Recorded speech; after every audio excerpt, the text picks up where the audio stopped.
హాస్యనటుడు బ్రహ్మానందం జీవితంలో ఎదుర్కొన్న ఒడిదుడుకులు మిట్టపల్లాలను తన ఆత్మకథ ఇట్లు మీ బ్రహ్మానందంలో రికార్డ్ చేస్తున్నారు.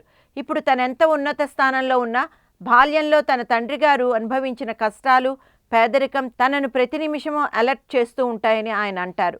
నాన్నకు మేము 8 మంది పిల్లలము, 6 మగపిల్లలు, 2 ఆడపిల్లలు. మమ్మల్ని పెంచడానికి ఆయన ఎన్ని కష్టాలు పడ్డారో నాకు బాగా గుర్తు. నేను అనుభవించిన దారిద్ర్యమే నాకెన్నో పాఠాలు నేర్పింది. అందుకే నేను డబ్బు విషయంలో క్రమశిక్షణ పాటిస్తాను. డబ్బును దుర్వినియోగం చేయడం నాకు ఇష్టం ఉండదు. చాలామంది నాతో అంటూ ఉంటారు, మీ వల్లనే చాలా సినిమాలు హిట్ అయ్యాయని. నా ఈ 33 ఏళ్ల సినీ జీవితంలో నేనెప్పుడూ అలా అనుకోలేదు. క్రెడిట్ అంతా నాదేనని అనుకుంటే ఈ స్థాయిలో ఉండేవాణ్ణి కాదు. సర్కస్లో పులులు, సింహాలు, ఏనుగులు, డాన్సులతో పాటు జోకర్ కూడా ఉంటాడు. కేవలం జోకర్ని చూడ్డానికి ఎవరు సర్కస్కు వెళ్ళరు. జోకర్ అనేవాడు ఆ సర్కస్కు ఒక అదనపు ఆకర్షణ. నేను అంతే. కొత్త హాస్యనటుడు వస్తూ ఉంటే నాలో అభద్రతాభావం పెరుగుతూ ఉందని, కొంతమందిని అయితే నేనే తొక్కేస్తూ ఉన్నానని కూడా కొందరు అనుకుంటూ ఉంటారు. అది నిజం కాదు.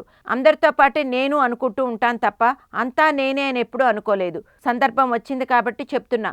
యమలీలలో ఆలీని హీరోగా పెట్టుకోమని ఎస్వి కృష్ణారెడ్డి, అచ్చిరెడ్డి గారులకు సూచించింది నేనే. ఏవిఎస్ డైరెక్టర్గా రామానాయుడు గారికి రికమెండ్ చేసింది నేనే. తాగుబోతు రమేష్ మంచి ఆర్టిస్ట్ అని నేను ఎప్పుడో రాజమౌళికి చెప్తే అది గుర్తుంచుకొని ఆయన ఈగలో అవకాశం ఇచ్చారు. కానీ అలా మొదలైంది సినిమా చూసి కాదు. హాస్యనటుడిగా ఎంఎస్ నారాయణకు, మా నాన్నకు పెళ్లిలో ఈవీవి సత్యనారాయణకి అవకాశం ఇచ్చారు. అందుకు కారకుడు నేనే. ఇలా చెప్పాలంటే చాలా ఉన్నాయంటారు బ్రహ్మానందం. ఇలాంటివెన్నో ఆయన ఆత్మకథలో రాస్తారా? వేచి చూడాల్సిందే.